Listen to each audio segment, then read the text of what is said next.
एक अपडेट है हमारे पास में। देवेंद्र पाराशर बता रहे हैं कि जम्मू रीजन में और कश्मीर रीजन में पाकिस्तान ने मिलिट्री एस्टेब्लिशमेंट्स को टारगेट करने की कोशिश की है। पुलवामा में एयरबेस को टारगेट करने की कोशिश की गई है। हालांकि हमारे एयर डिफेंस सिस्टम ने किसी भी कोशिश को कामयाब नहीं होने दिया है। पाकिस्तान के सारे ड्रोन्स को डिस्ट्रॉय कर दिया गया है। और पाकिस्तान की इस हरकत के बाद विदेश मंत्री एस जयशंकर, NSA अजीत डोभाल और विदेश सचिव विक्रम मिस्री प्रधानमंत्री नरेंद्र मोदी से मिलने पहुंचे हैं। अजीत डोभाल के साथ आज दिन में प्रधानमंत्री मोदी की ये चौथी मीटिंग है।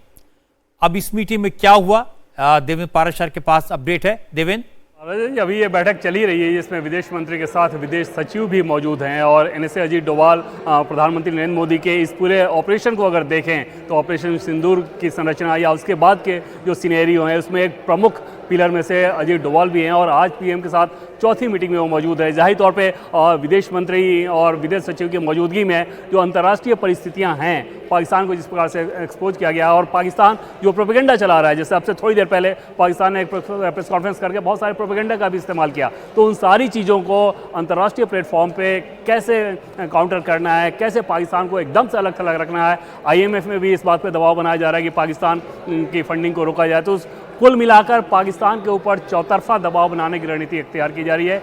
एक तरफ जो हमारे सिक्योरिटी एस्टेब्लिशमेंट है वो अपना काम कर रहे हैं, हमारी जो तैयारी होनी चाहिए नागरिक प्रशासन के तौर पे वो हर हाई लेवल पे अलर्टनेस के साथ उसको किया जा रहा है। तीसरी चीज़ की अंतर्राष्ट्रीय स्तर पे पाकिस्तान को एकदम अलग थलग किया जा रहा है और उस लिहाज से फिलहाल विदेश मंत्री और विदेश सचिव के साथ PM और NSA की मीटिंग चल रही है। राजा जी, देवेंद्र, आपने ठीक कहा कि हमारे जो भी रिस्पॉन्सेज हैं वो बड़े मेजर्ड हैं, बड़े कंट्रोल्ड हैं, बड़े सोचे समझे हैं, रणनीति के आधार पर हैं।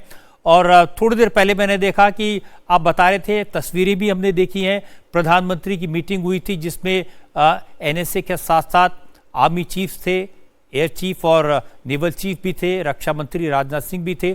तो उस मीटिंग में भी ज़रूर इन सारी बातों की रणनीति बनाई हो गई होगी। जी हाँ, बिल्कुल रजय जी, वो जो बैठक थी तकरीबन 2 घंटे वो बैठक चली है और सोर्सेज के द्वारा जो हमें जानकारी मिली वो बैठक इस लिहाज से थी कि पाकिस्तान आगे जिस रूप में एस्केलेशन कर रहा है हमें उसे कहाँ तक लेके जाना है और कितना तगड़ा जवाब देना है। सीमा पे अगर बॉर्डर के की बात करें तो वहाँ पे जो सीज फायर का वायलेशन करके हैवी सेलिंग हो रही है उसका उसी रूप में जवाब दिया जा रहा है। इसके अलावा पाकिस्तान क्या क्या दुस्साहस कर सकता है, भारत के पास ऑलरेडी उसका पूरा ब्लूप्रिंट है और उसके हर दुस्साहस के हिसाब से अपना काउंटर रिप्लाई भी तैयार किया जा चुका है। ऐसा नहीं है कि पाकिस्तान कुछ कर देगा उसके बाद हम अपनी रणनीति बनाएंगे, बल्कि इतना टाइम पहलगाम हमले के बाद जो इतना वक्त लगा वो इसी मकसद से लगा था कि आगे की पूरी तैयारी ऑलरेडी हमारे पास होनी चाहिए ताकि पाकिस्तान इसको जिस लेवल पे लेके जाना चाहे हम वहाँ पर उसी रूप में जवाब दे सकें। वो उस 2 घंटे की बैठक में रजा जी बहुत विस्तार से इस पर चर्चा हुई है। उसके पहले की एक बैठक की बात करें तो जो पूर्व थल सेना अध्यक्ष हैं, पूर्व नेवी के अध्यक्ष हैं, एयरफोर्स के अध्यक्ष हैं,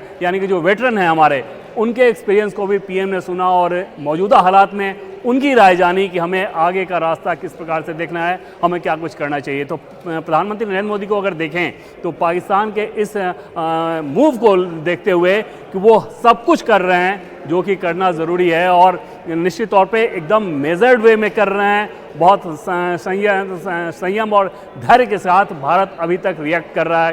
प्रेस कॉन्फ्रेंस में भी देखें तो एकदम फैक्ट्स पे बात की जाती है, जबकि पाकिस्तान का आज का जो प्रेस कॉन्फ्रेंस था सिर्फ और सिर्फ प्रोपेगेंडा था। रजा जी, ये आपकी बात बिल्कुल सही है। जो हमारे आर्मी के जो रिटायर्ड ऑफिसर्स हैं उनसे मिलना कितना ज़रूरी था ये तो मुझे स्टूडियो में एहसास होता है।